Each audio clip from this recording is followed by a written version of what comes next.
This podcast is sponsored by nobody. Hey dudes, welcome to Splat from the Past, the only 80s themed horror sci-fi show where things can get totally radical. Now today I will be welcoming Kevin Brodie. Kevin is the son of Steve Brodie, an old Hollywood character actor from way back when. He was in everything from 30 Seconds Over Tokyo to Out of the Past to Elvis movies like Blue Hawaii and Roustabout, and he guest starred on so many classic TV shows like Alfred Hitchcock Presents, etc. And Kevin, when he was a child actor in the 60s, he guest starred on everything from Ben Casey to Wagon Train to My Three Sons. He was in The Night of the Grizzly, the Clint Walker Bear epic. And he was in Bill Rebane's The Giant Spider Invasion alongside his father. And he'll be my third guest from that. Bill, of course, was a guest, and Paul Benson was a guest. And then he went into directing. He directed Mugsy's Girls, celebrating its 40th anniversary, the mud wrestling classic, which Rebecca Forstad-Olkowski was in, another guest of mine. And he also did a family dog movie, A Dog of Flanders. He did a steamy erotica movie, Treacherous, and so much more. And it's going to be a great conversation today. I can't wait. I've been waiting since the year began for this interview. Also, this Friday, September 6th, I will be dropping Ask Tommy number 7, where I answer frequently asked questions from listeners and guests. Also, rest in peace, James Darren, the original Moondoggie and Gidget, and he was in so many classic films. Oh my God, The Guns of Navarone, The Gene Krupa Story, Diamond Head. He was probably the last contract player at Columbia. The Time Tunnel, every sci-fi lover knows him from that. What a shame, I never got to meet him. Also, rest in peace, Howard Zime, porn movie legend who directed the Flesh Gordon movies. We did a fantastic interview on July 17th, 2020 during the pandemic. Go take a listen to that interview. It's pretty interesting. So yeah, here is my interview with Kevin Brodie.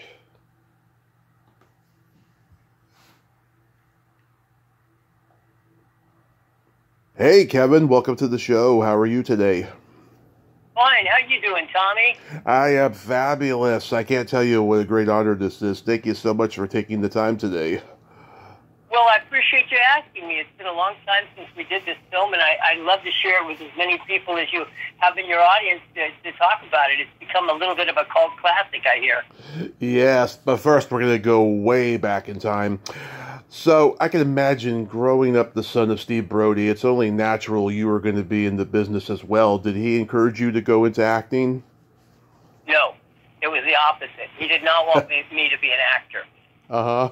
My mom had to kind of talk him into it, along with my desire to do it. Mm-hmm. And he didn't really think an actor's life is what he wanted to see for his son. But he was happier when I went behind the camera and I was able to hire him in films and things. But that wasn't the first thing he wanted me to do, was acting. Yeah, your dad was in so many great movies. 30 Seconds Over Tokyo, Out of the Past, Winchester 73, Bodyguard with Lawrence Tierney, a couple Elvis movies, Blue Hawaii and Roustabout. Was he good friends with Elvis? Yeah, he was, and he thought very highly of Elvis. He did, as you said, Blue Hawaii and Roustabout with him. I remember when he was doing Roustabout, he came back that night because he had to throw baseballs to dunk this girl that Elvis liked in the show a number of times, and he came back and had to put his ice on his arm on ice because it was so swollen from throwing balls all day.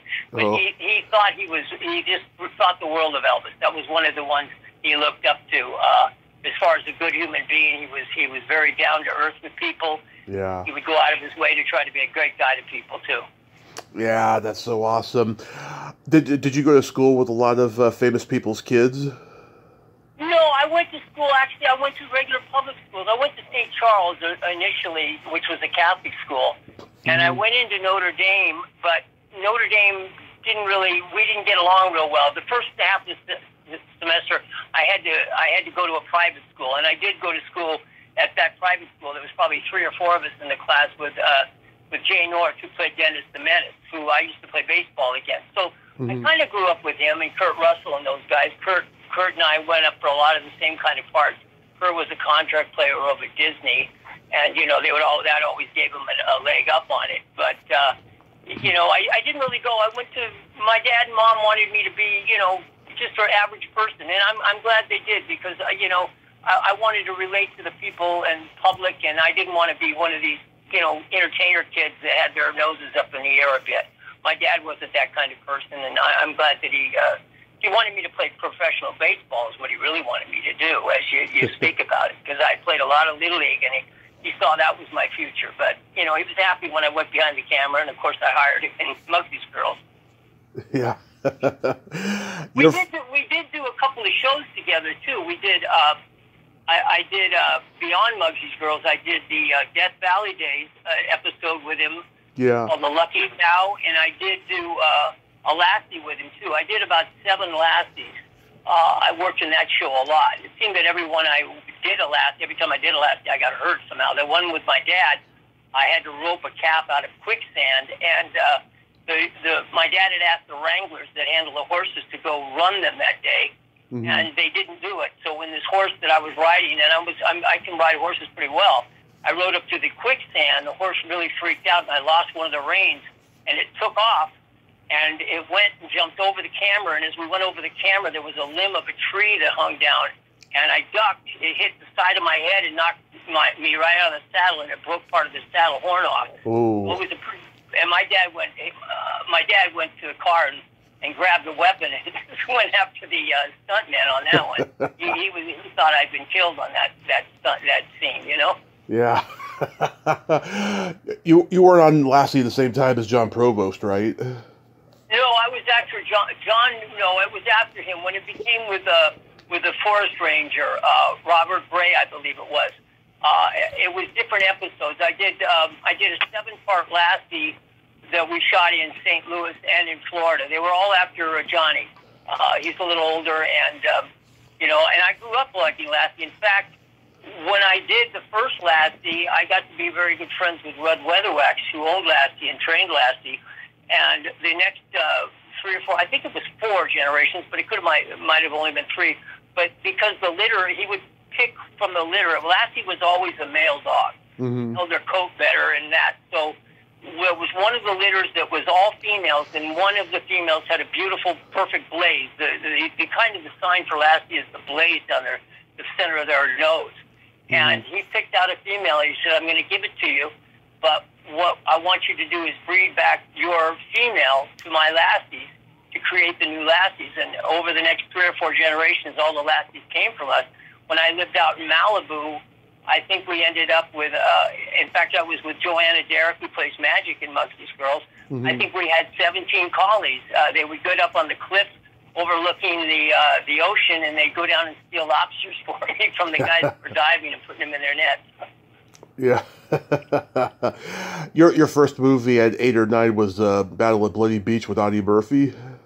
The first feature film, yeah, and Audie was a dear friend of mine. I loved Audie. We did that in Catalina Island to double for the Philippines.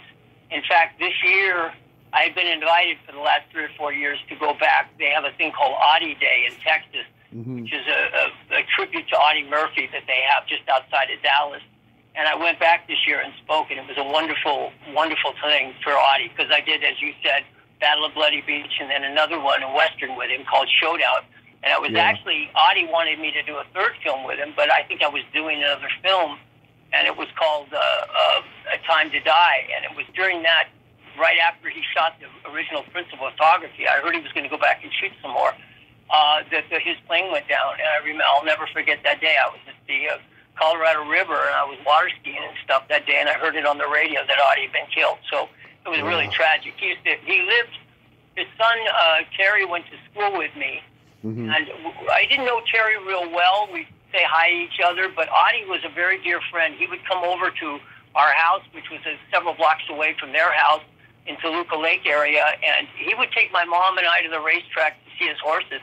The funny thing about it, growing up, I remember he knew his horses weren't the best and the fastest horses, so he would sometimes flip a very big wager on the other horse running in the race, and he didn't want anyone to know he was betting against his own horse. And my mom would carry the bet for him to the window, and I always thought I got a kick out of that. Audie was just a down-to-earth, really great guy, and very shy and timid. It was hard when hard to believe that he was this great war hero I had heard about, and then when he gave me his book to hell and back and autographed it to me, I was really amazed by what this man did, and I think he was probably the most decorated hero I know in World War II, but maybe of all time. Yeah, and also too, he insisted on playing himself into the movie version of To Hell and Back because they wanted Tony Curtis because he was under contract at Universal too. I didn't actually know that. It was wonderful that they used the real guy, and that gave him a start. But I didn't know that Tony. Actually, I did a film with Tony Curtis, and I never knew that he was considered for the role first. That's interesting. Yeah. That was pretty interesting when I read that as well. Hollywood is crazy that way. And then, speaking of horses, you did a Mr. Ed episode. How was that? That was fun. I think the biggest kick I had on Mr. Ed was watching how they made the horse talk. Mm-hmm. They used to put these very thin filament wires to the horse, to the mouth. And then they'd have somebody work it. And later, of course, they'd add the voice in. And I thought that was a kick. I enjoyed watching all the behind the scenes, how they would take an arrow in a Western. Mm-hmm. You'd see it go on fire into some guy. Yeah. And come Christmas time, I used to collect all the trees that were being thrown out and put it in we had an empty lot next to our house in Toluca Lake. And I'd create a little studio, and I'd have all my neighborhood kids. I'd make them dress up, and I'd put an arrow and slide it down on fire, and I'd shoot it with an 8mm camera that I was given when I was doing a TV pilot with Robert Culp and Mona Freeman, and it actually sold. It was called Jody, but my mom didn't want me to go to Canada to film the series, so I didn't go and do that because they wouldn't insist that I go to school and things. So that was important to my mom that I finish my education. And then you did 2 episodes of Ben Casey, directed by Sidney Pollack. That has to be a huge career highlight for you. Oh, it was. Of course, back then I didn't know. I knew he was a wonderful director. The second one where I had to do there's a scene where I had to cry a lot in it, and that was for Sidney. And I was up going to actually a place where we shot Night of the Grizzly years later. But it was like an outdoor camp, and I was maybe 12, maybe just turned 13.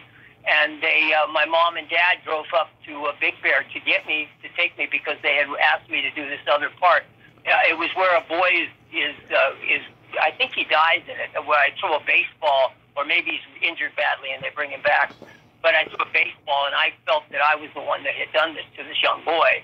So it was a scene where I have to get out of a wheelchair and I have to break down. The hardest thing in something like that when you're that young was, I remember that Vince Edwards, who played Ben Casey, had problems with remembering lines sometimes. So I had to do, I think, 15 or 16 takes to breaking down and crying. And Sidney Pollack helped me get through that. So I'm indebted to him all these days. I mean, he's a wonderful director, and you can tell when you work with a good director the results that come from it. Yeah, he was still acting at that point. You know, he probably disliked it. That's why he turned to directing. But this was early on in his career, way before they shoot horses, don't they? Yes, and Out of Africa and those kind of films. Yeah, he was basically acting then. I think a lot of actors, when they start directing and they move to the behind the camera, they'll go to TV first. And Ben Casey was a natural for him to do that and try to get his craft down before he took on the bigger challenges in his life. Mm-hmm. You did a pilot with Ernie Kovacs and Buster Keaton called Medicine Man. That's amazing. You got to work with the holy trinity of comedy at that age. It was a real treat, and some of the greatest memories I have. I was so fortunate to work with some of the people I did. Ernie was a wonderful man to me. I think they from what I hear, they had maybe 1,000 different kids tested for that role. And when I got it, of course, I knew who Buster Keaton was. I'd seen silent films, but I didn't really know Ernie Kovacs he was a genius of television. If you ever watch some of his old shows. We shot that over at a lot it used to be called Desilu lot. It was actually over in Burbank, California, where we also did the Dennis the Menace shows and They did the TV series I Spy. Or no, the one where I don't know if it was I Spy. It was the one where it was a parody on I Spy, and I'm trying to remember. But they did a lot of shows over there. Is the bottom line. But when I was doing that, it was interesting because for almost 6 months, all I did, because it was pre-sold to CBS, I believe it was. I had a contract for 7 years to do that series, and it was Ernie Kovac, Buster Keaton, and I. And of course, Ernie played the kind of hustler that sneaks in and out. He sells medicine water, and he's got his Indian sidekick that doesn't say a word. It was Buster Keaton, and I'm his son, Chris. Well, the first episode was called Chris Gets a Pony, and Ernie bought me the horse that we were using in it. My mom said, no, they were expensive to keep. She didn't want me to keep the horse. But when we were doing that for 6 months, all I did was go to school, and they had a back little trailer house that we would go to that would be just Ernie, I, and Buster.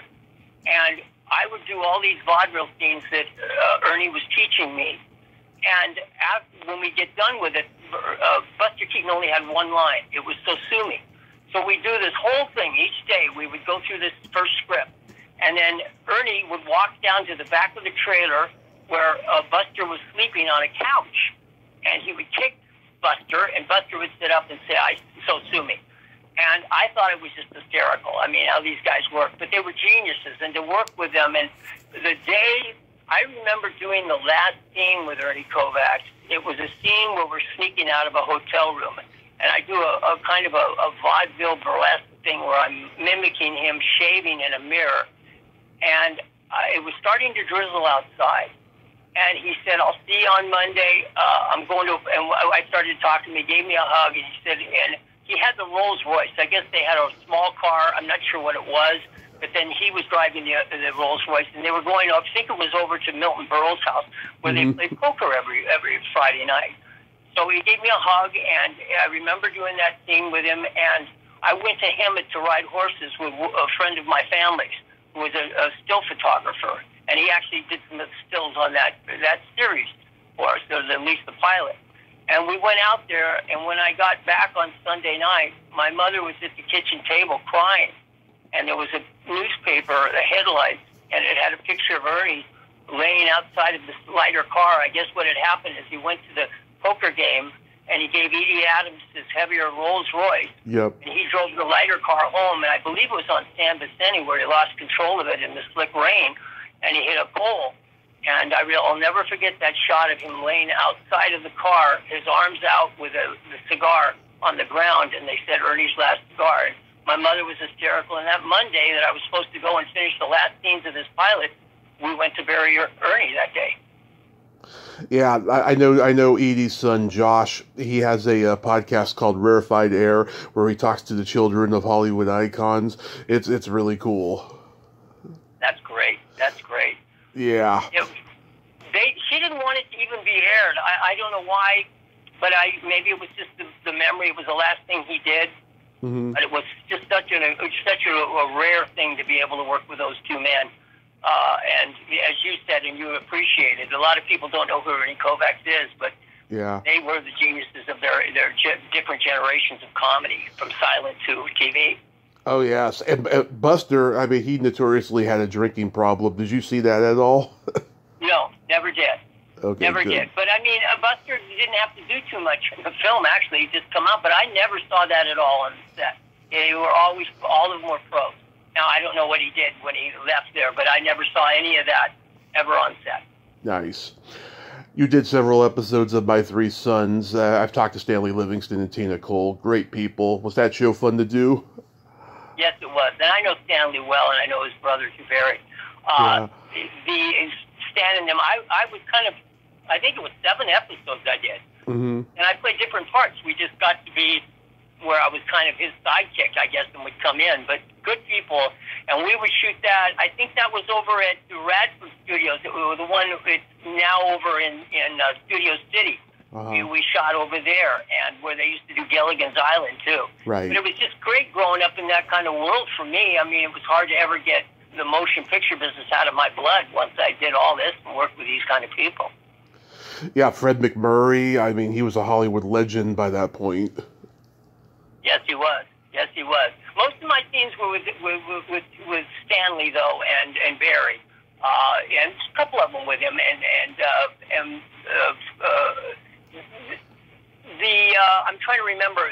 William Demarest played the grandfather role for that kind of housekeeper for them the first time, and then they went to another man. I don't know, remember if he had died during that time, because I loved him from I Love Lucy. Oh yes. Oh God, let's see.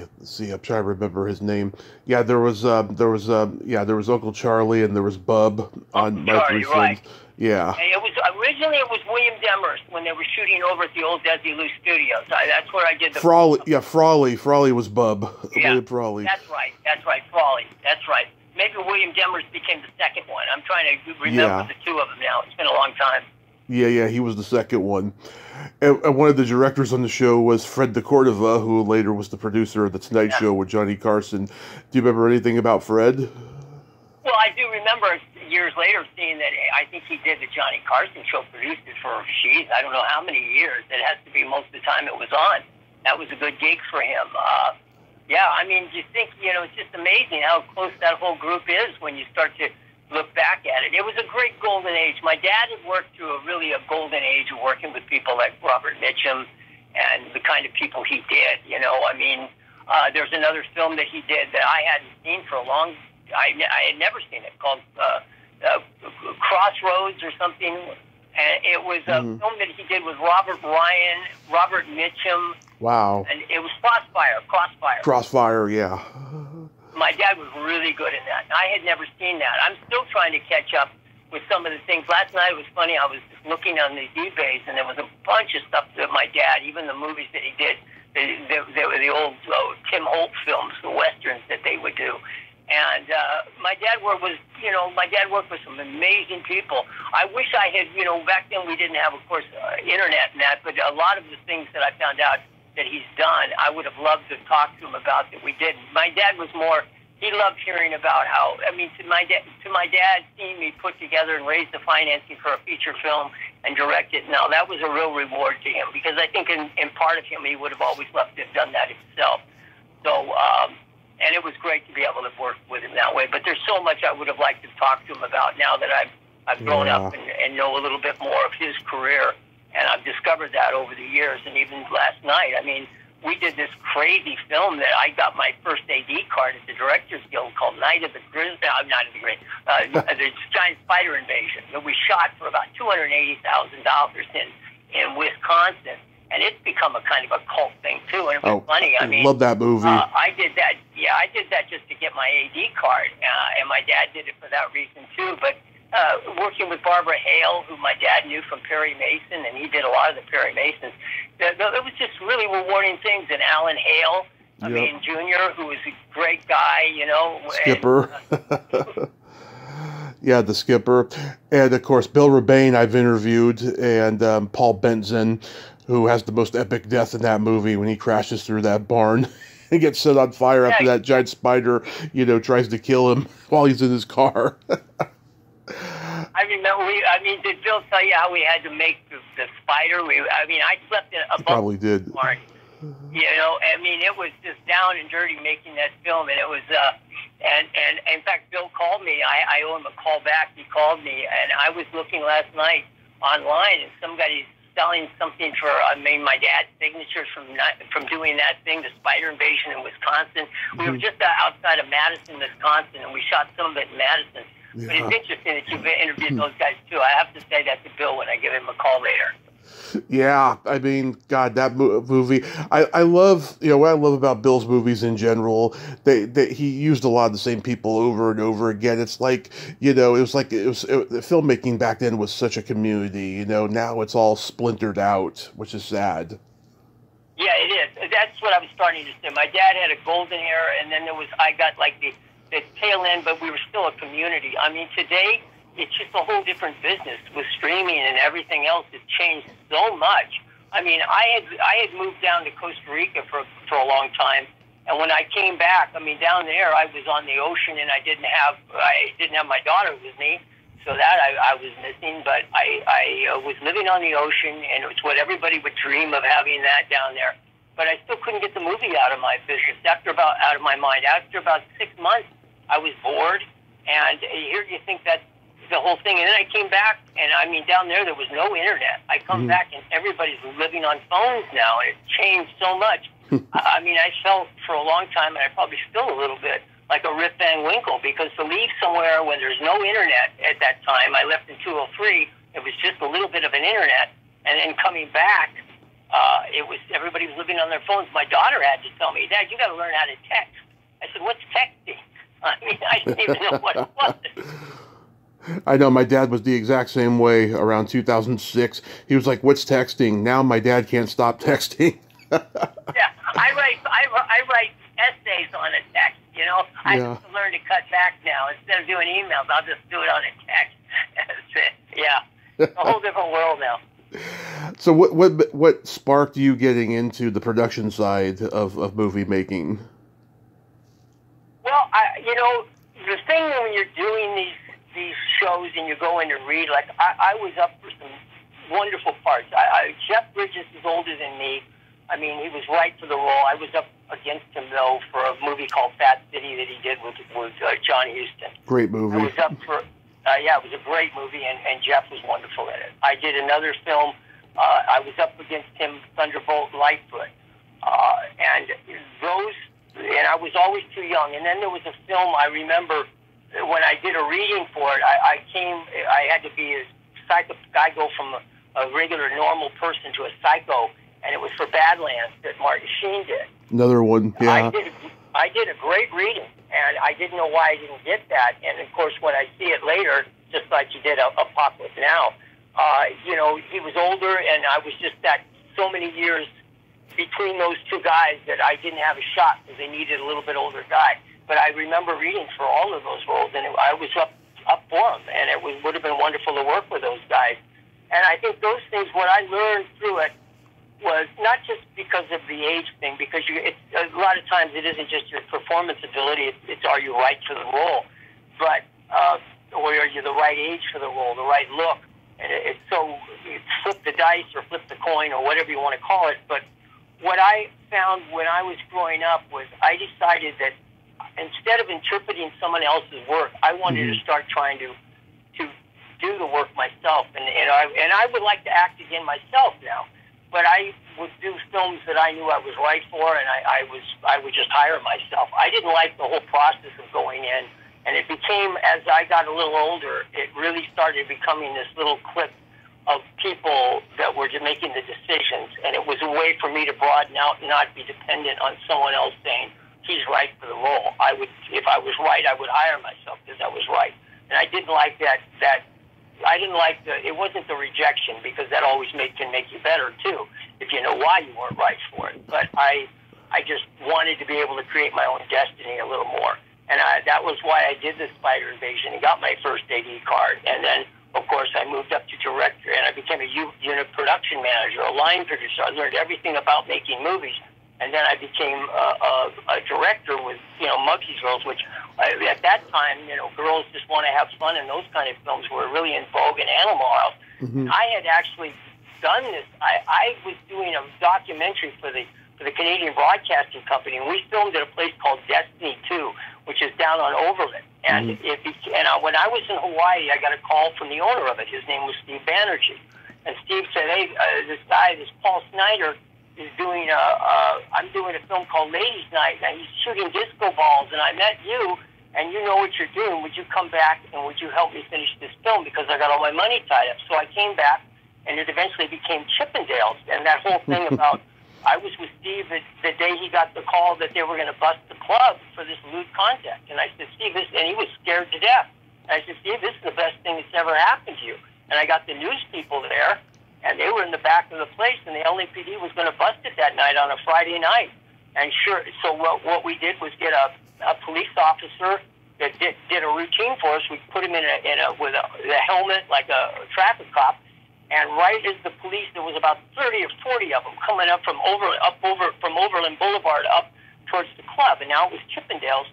And I was just going there to have fun and help Steve. I got a kick out of that. And when the cops started up the place, we signaled the guy to go start to sing. And the police officer, guy dressed as a police officer, and he starts to do it. And the MC says, "What do you want him to do, girls? Take it off." And as he starts to strip, of course, the girls are looking at the doors that break open, and they're all these regular real police, and they think it's part of the act. And they're grabbing these guys, these police officers, until they finally realized it was a real bust. Well, because the news was there, all of that was on the 11 o'clock news that night. And from there on, Chippendales had a line for 3 blocks long for women wanting to get in on the 6:10 show. Mm-hmm. Then for the 9 o'clock, and then by 10:10, we would let in the male. And I did that for about the men in. And I did that for a couple of years. He didn't want to do the calendar. The calendar, he said, how much is it going to cost? He said, it's $36,000. I said, just put it in your ad, and if you don't get enough checks in to warrant doing the calendar, I'll send it back for you. And sure enough, I think the first group of checks come in, it was over $100,000, and that paid for the calendar, and he was already into profit. And it started to take it off. I left. I said, Steve, I'm really in the movie business, and I'm going to go back to that. Because what had happened is I brought in some guys from Merrill Lynch to do an underwriting to put Chippendales in New York, Paris, Germany, where we would get a royalty and make money up front on the deal. And it was too fast for Steve. His parents were very spiritual from India. And when they would come into town, I would have to kind of watch everything, and he'd just take off. He didn't want them to know he owned a club like this. And so years later, Steve was always great to me. We parted dear friends, and I didn't know what had happened. Someone in the Joanna Derrick, who plays Magic in Mugsy's Girls, we met a French girl at the Cannes Film Festival, I think when we were doing Mugsy's Girls, screening it there.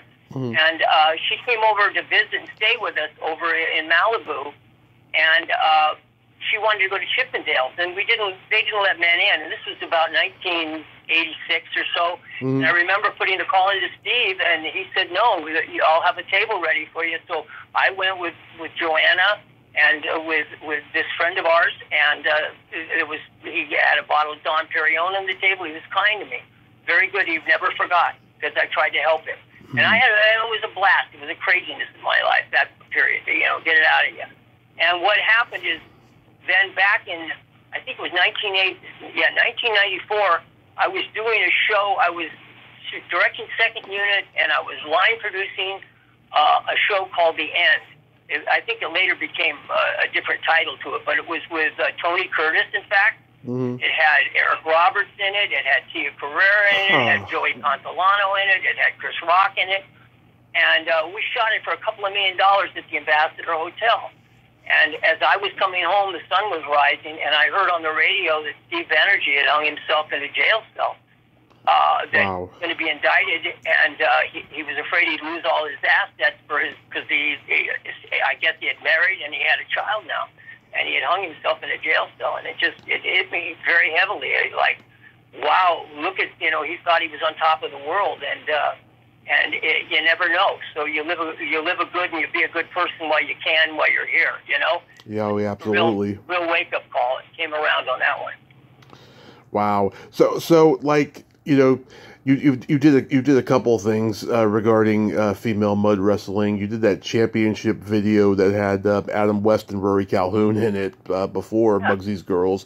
Like, where did your interest in female mud wrestling come from? It's funny. You've done your research. I'll tell you what happened. When I was at Chippendales, that's why I led into that story, is we had a dead night that was a Monday night. No, it was a Tuesday night. And a guy who was one of the dancers, he kind of played the gentleman stripper. He would come out in the rose for the girl. He had a mud wrestling show that was at a club called Humperdinck's. Mm-hmm. And we heard Sarah Pistell had a show called Real People. And she was going to do, she had shot at Chippendales, as it was Chippendales, and everybody was into that whole thing at the time. And he was doing a show on this mud wrestling down in Humperdinck's. And I heard that they were going to shoot the Real People there. So I called up Gary. I talked to Steve, and I called up Gary, and I offered him money up front, plus a good amount every week to do a show at Chippendales. And I said, "Listen, I'll give you $1,000, but you got to quit today, Humperdinck's, and you got to do it here tonight." So, of course, he didn't have to think about it very long, and he said, okay, I'll do it. And so then I called up the real people, and I told them, I don't think they have a show at Humperdinck's anymore, but we have one here if you want to come here. So they found out there wasn't a show, that the guy quit, and they came to our place, so we got national PR again as the mud wrestling. And guys from, different, whether it be Seagram's was against this other brand of liquor, they would have these nights where they would kind of sponsor, and they would all come and get crazy on Tuesday nights, which was a night not making any money for that club. So that's where the mud wrestling started. And by doing that, I said, wow, wouldn't this be wild if it was a real event? So people thought it was crazy, but they went for it. And 20th Century Fox Television picked up the first show, which I did in Vegas. We went up to Vegas, and it was really an event. You didn't know who was going to win. It wasn't like we were doing at the club where everything was choreographed. It was really gamblers they were gambling on it up there. And it was at the Imperial Palace Hotel. To the point that 3 days before I was supposed to do the event at the Imperial Palace, when they found out that this was really an event, it was kind of like I did it like a tennis ladder where there'd be 8 girls, and then you get down to 4, and then you get down to 2, and you work to the finalists. And I gave girls money as they worked up the brackets more. And so when the people in Vegas, the casino people all heard about this, they said, this is a real fight event. He's got to have a fight license. And I was actually, to this day, I think I still have it. I'm the commissioner of mud wrestling sanctioned by the Nevada Gaming Commission. And I had to get that, or they wouldn't let the show go on. And we did that show. It did really well on pay-per-view. Back then, Select TV, I think, had it, and it really did well. So they asked me to do an LA one, and they wanted me to do one in Hawaii. I did the LA one, but then we shot here right in town, and then I said, well, instead of doing the one in Hawaii, I said, wouldn't this be crazy because of all these films that were being done, like Animal House and Girls Want to Have Fun, if we turn this into some farcy kind of thing that we did in Vegas? I mean, as a director, I should have probably done a serious material and tried to show my craft that way, whether it made money or not. But I thought my thing was that a film should make money for the investors to be successful. So I tried to do something that way. But in hindsight, I don't know if I did, but it's found its own audience. It's funny because I was just watching a little bit of it. My daughter had put on TV here with the Mugsy's girls, and I hadn't seen it for years, and it's kind of crazy to look at it again, Oh, absolutely. Memories of some great people that we got to bond on that film, too. I remember seeing it on USA Up All Night when I was 9 or 10, and then I saw it uncut, not long after that. And yeah, I mean, it's a nice little time capsule. How on earth did you come to cast Laura Branigan? Well, I think initially there was a woman that had named Carol Connors, who I think she wrote I think it was a song for Rocky. She was a music composer. Okay. And she must have known Laura. I'm trying to remember back, but Laura Branigan was looking to do something, but the one thing she did not want to be singing in it. I mean, we tried to get her to do one of her songs in it. In the end, we used Joanna Derrick. She did those 2 songs, and they were really turned out well. I was like changes and the songs that she did in it. But Laura wanted to try to show her acting abilities, and it was sad that she died at such a young age too. Because I mean, I had no problem with her on set. We were all kind of like a family down there. Yeah. I interviewed her manager, Kathy, who was with her the last 10 years she was alive, and she said, Laura was down for anything acting-wise. She studied drama at the Royal Academy of Dramatic Arts, and, she had lost her. I think she had kind of lost her passion for acting at a certain point once the music, took off. But she got to do some things at least, and this was one of them, of course. Ruth Gordon. I mean, she was a legend, and she had made a comeback with Harold and Maude a decade before. It seemed like she was game for anything in the last half of her career. Ruth is the one I wanted from day one. And when the people that put the money up were in Oklahoma City, they were oil people. And there's so many stories I could tell about how that was done and put together. I had to make 7 trips to Oklahoma to convince these guys, and I would have to act out the scenes and everything for them because they didn't know about movie business. And it was funny because when they all flew into Las Vegas, just with their kids, just come see the film being shot finally once we were going. And the thing that made it difficult on me was that we were given by the investors a letter of credit. And back in 1983, there was a bank disaster or bank closures, and one of them started with Penn Square Bank. And you could not lay off letters of credit. So what I had to do is every day is sometimes I'd have to write a check down at the casino and cover it within 2 days because it would bounce. If I didn't cover it with the investors, I would lay off this letter of credit money at night. I direct all day, come back, get on the phone and say, look, I'll give you a piece of this in the movie, or I'll give you this. And that's how I had to raise the money to do this movie. So it was never, at one point, we ran out of film stock for night shooting inside a casino, night stock. And I remember they were doing a Brooks, Albert Brooks had a film shooting in Las Vegas at the time. Oh, Lost in America? What? Lost in America? Yeah, that was it. Yeah. And what I had to do was borrow film from the line producer I knew on that show and promise I would pay it back to him within a couple of days when he needed it. And that film, I had to put it together all that way. I was either writing checks to the casino to do per diems and stuff, and then having to cover it in L.A., or I would have to bring investors in. It was just one of those things that was so.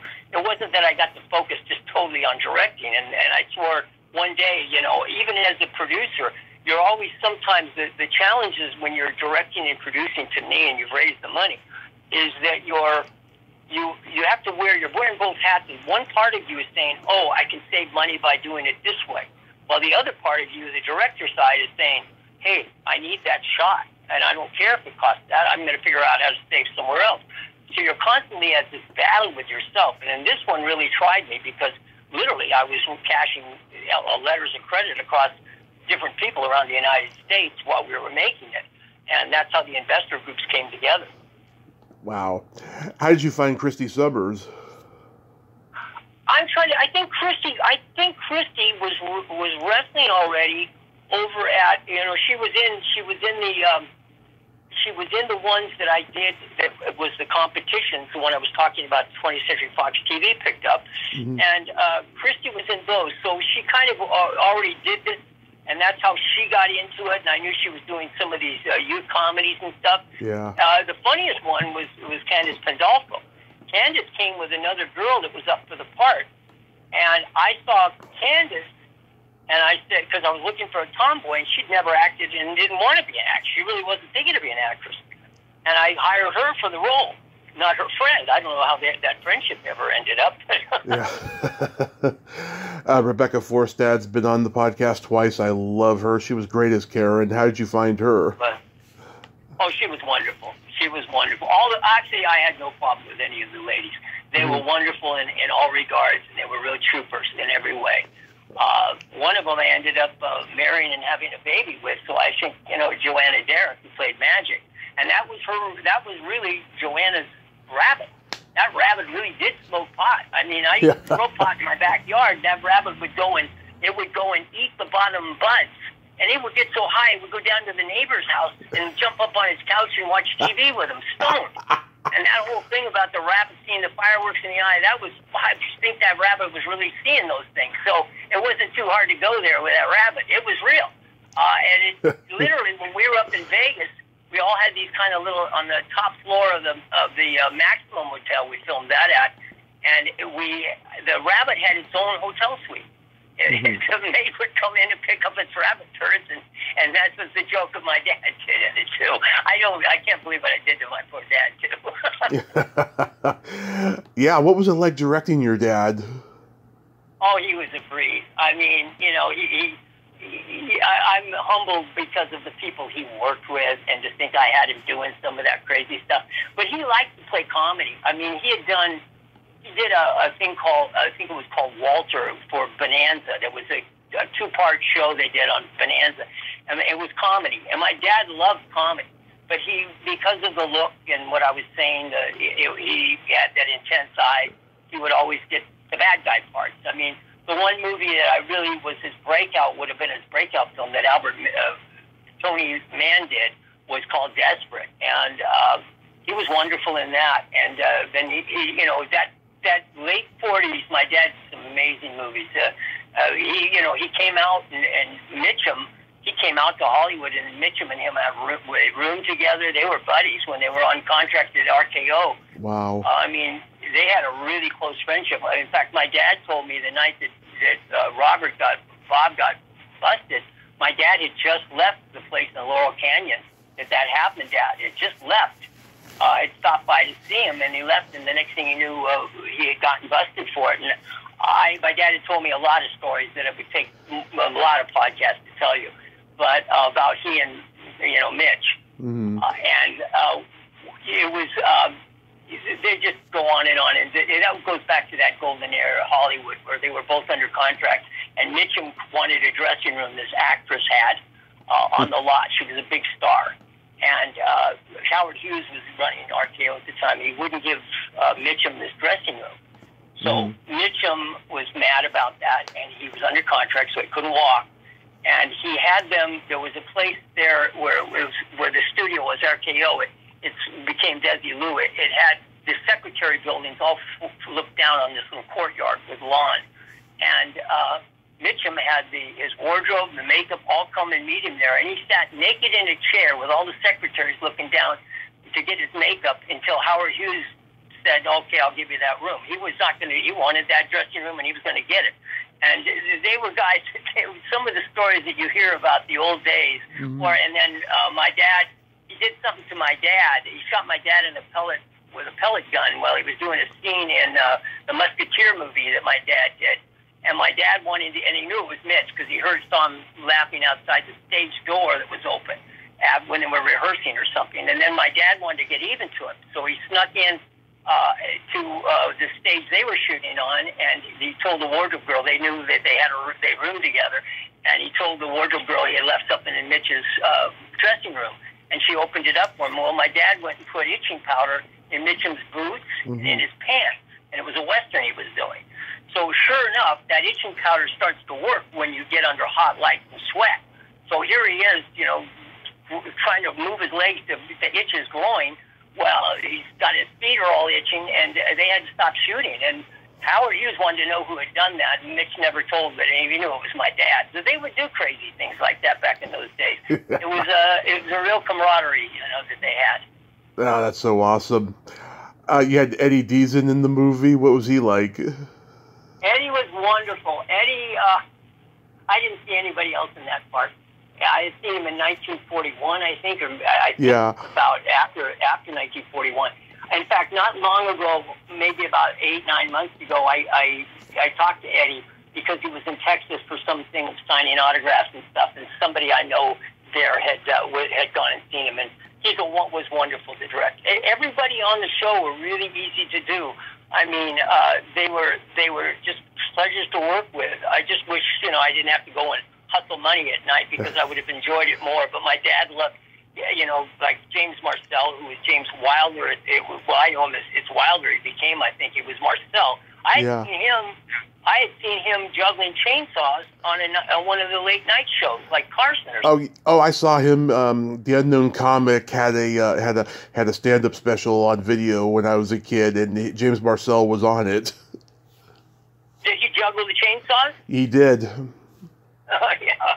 So I knew about him from that, and he had a look that I thought he'd be great. I mean, there's a lot of little bits of me and that character.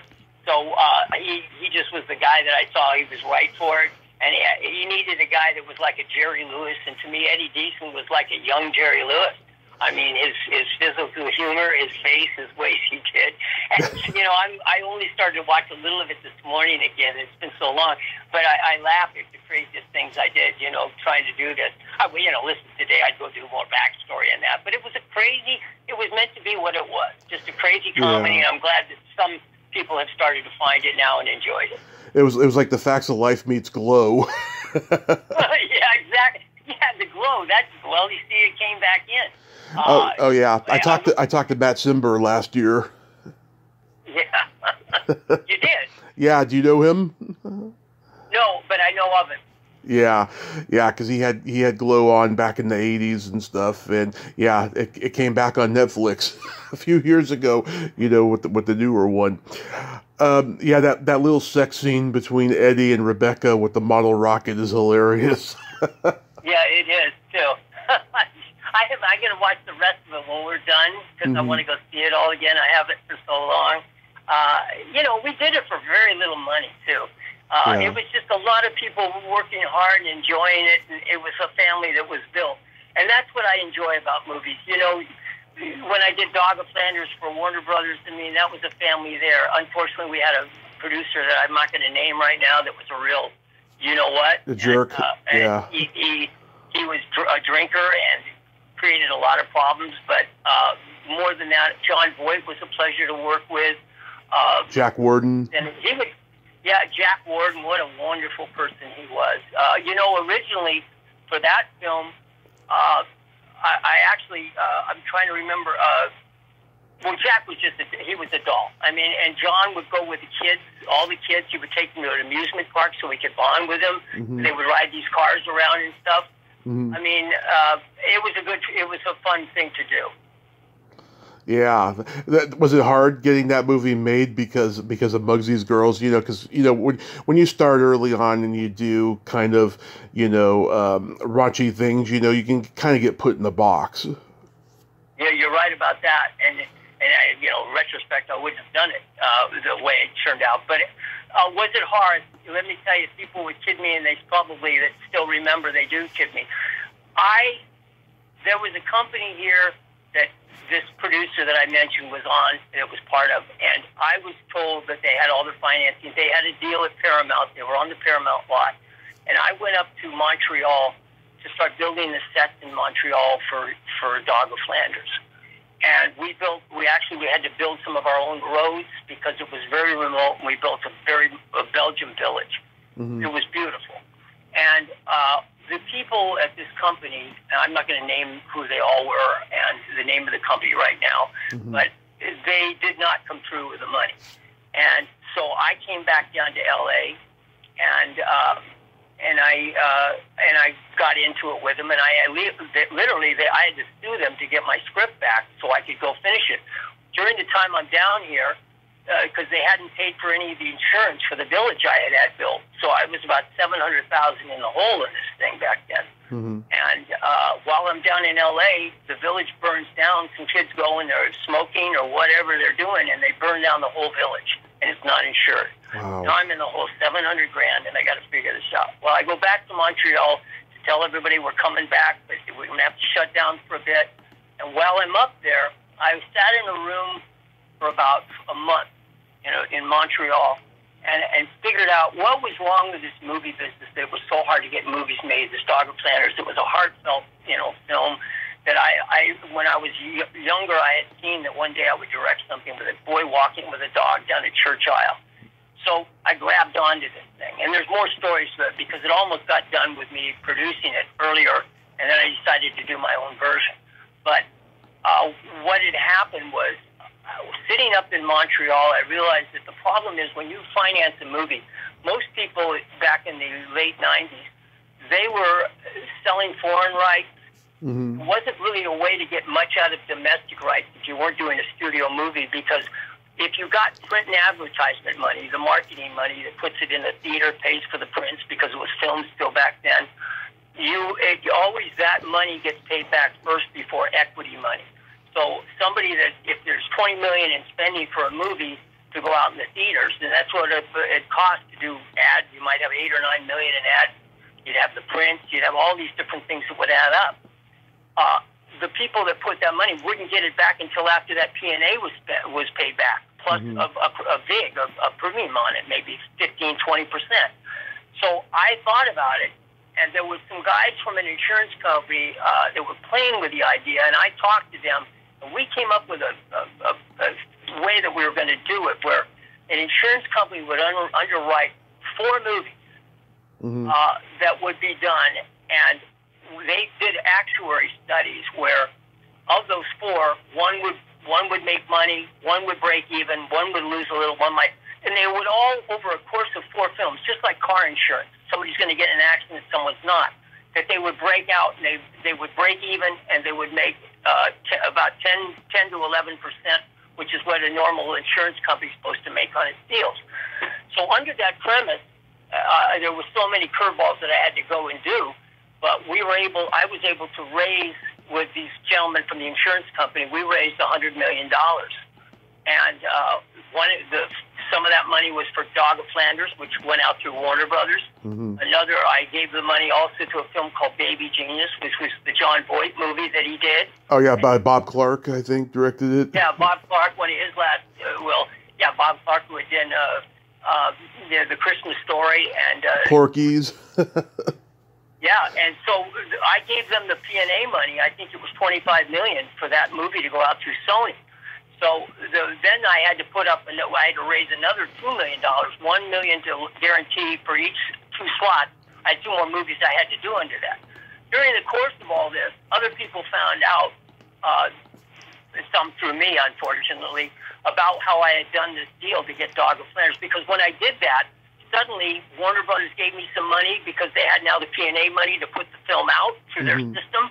So that moved the foreign numbers bigger, so it funded the movie by doing what I created on that system with the help of others.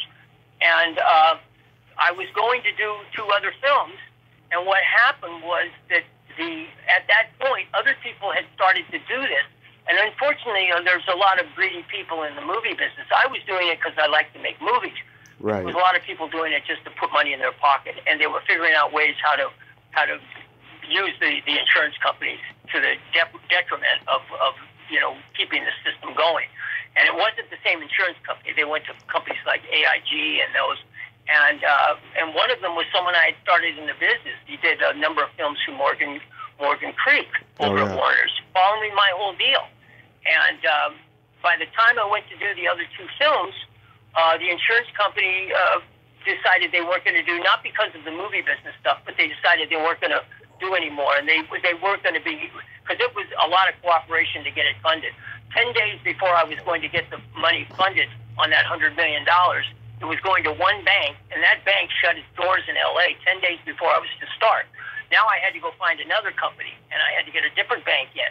And then once I did that, then the problem came up. Well, Warner Brothers Sony wasn't a problem because they had already finished doing actually Baby Genius.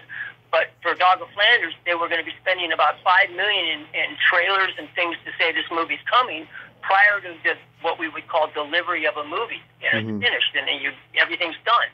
So they said, what happens if we put out $5 million? The insurance company said this, and then the movie somehow doesn't finish. We're going to be out $5 million. So now I had to go to Lloyd's of London through Film Finance and get them to basically guarantee that the money that was spent out of P&A would be guaranteed through their insurance too. And the way I did it was I said to Lloyd's of London, well, listen, you're getting a fee of 2.5% for funding this movie for the completion bond, we call it. Mm-hmm. Why don't you just give me another $6 million for the P&A, because that's about what we're going to need, and I'll give you a fee on that. And it's the same movie you're having to police and watch, so you're just going to make more money on the movie.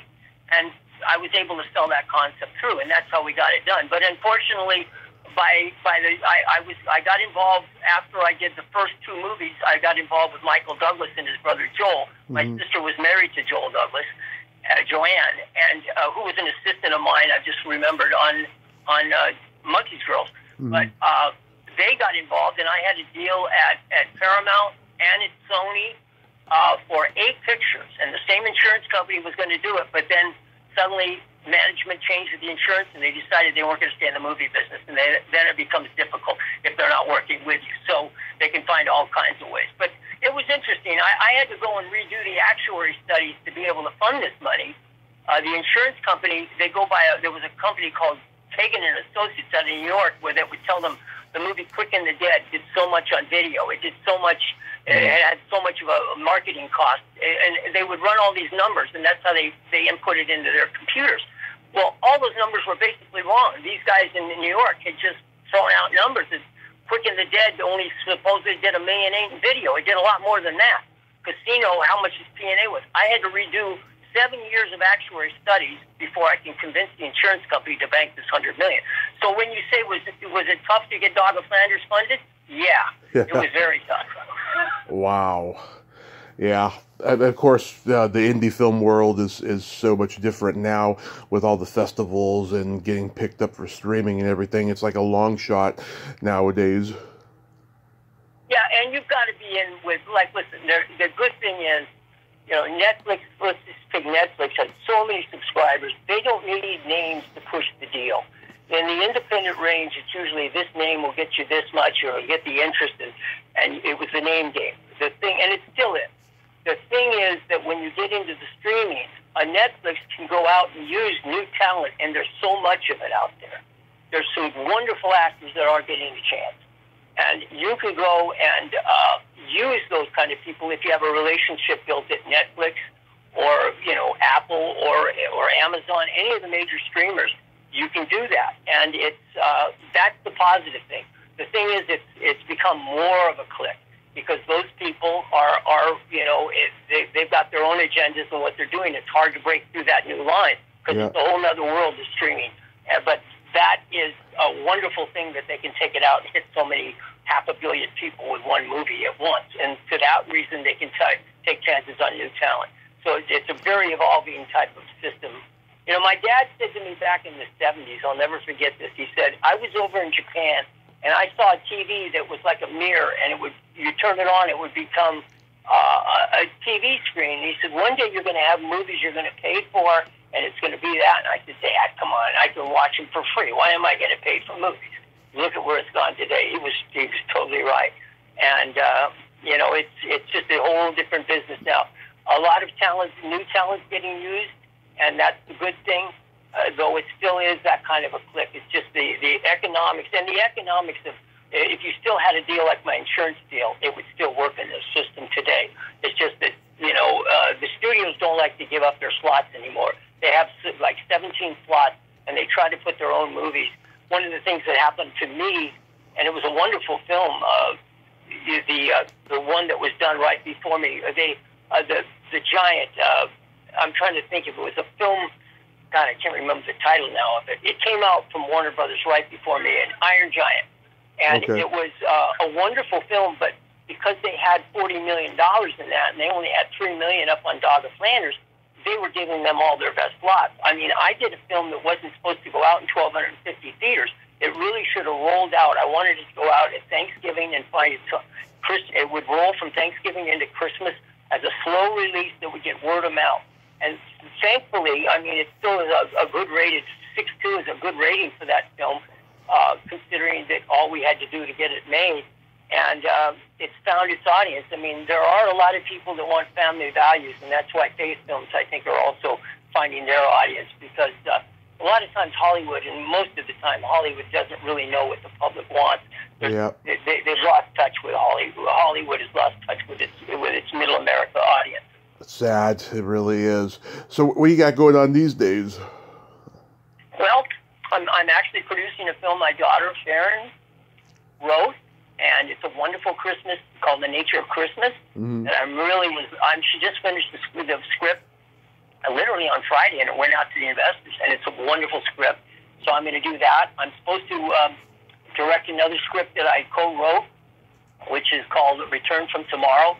It's a true story based on a young man that was 20 years old, and he had a near-death experience in 1943. He was it was in basic training in Texas, and he went to the dimensions between heaven and hell, and went to those places, and it follows his life and going to the battles that he went through, and to the point that he when he went to a concentration camp where they liberated the people there, he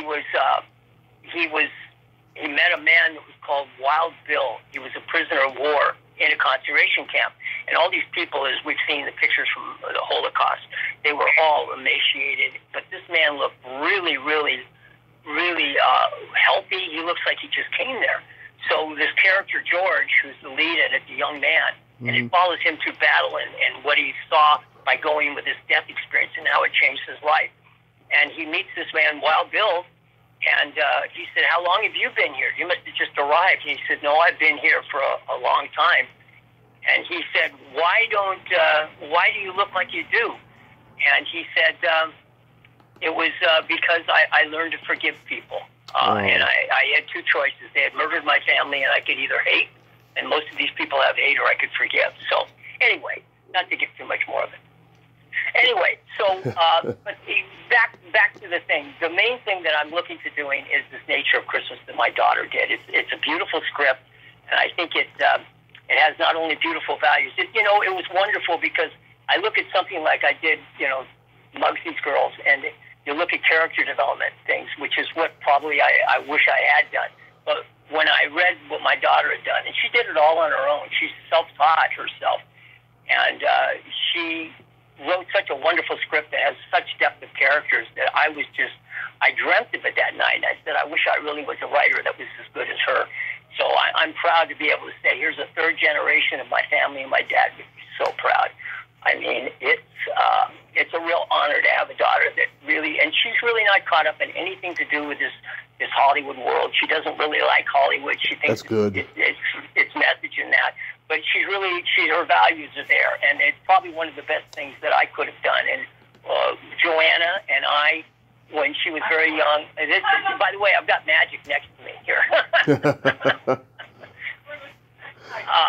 But yeah, we took her down to a place called Self-Realization when she was very young, and it gave her great values that she has, and I'm very proud of her. And as a filmmaker, I think she's going to go a long way. So it's wonderful to be able to turn it over to the baton, over to the third generation of Hollywood now from my dad. And, to look back and see, like last night, as I said, I was looking at these films my dad had done, and he goes back to a long way, and then what I had done, and then I see where this world is that we're talking about now in this film business.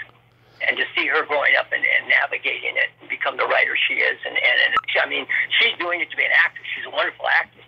She wrote the script just because she knows what kind of parts she wants to do. It's more like the young Sandra Bullock roles that are against films like, While You Were Sleeping. Yeah. Those are the films that she really loves. And I'm so proud. She's to me, that's where her career is. And and she is that person. So I'm happy to say I'm passing the baton on to a better talent than me, and I'm proud to have her as my daughter. Kevin, you're pretty talented too, and you are also blessed. Thank you so much for coming on today. This was great. Tommy, it's been a pleasure. I really appreciate you asking me, and you have a wonderful day, and hopefully we talk again soon. God bless you and all your listeners out there. Thank you, sir. My pleasure. Well, there you have it. Kevin Brodie. Ain't he a cool dude? Oh, what a nice guy, huh? And I'm glad he's passing the baton on to his daughter, when it comes to filmmaking and everything. That's so cool that he's collaborating with his daughter later in life. I haven't heard too many of those stories with so many of my guests, especially the ones who are in show business families. That is so fabulous. God bless him. And who knows, maybe it'll become a cult classic like Mugsy's Girls someday. Who knows? Well, until next time, this is Tommy Throwback Kovac saying there's no shame in living in the past because the present sucks. Later, dudes.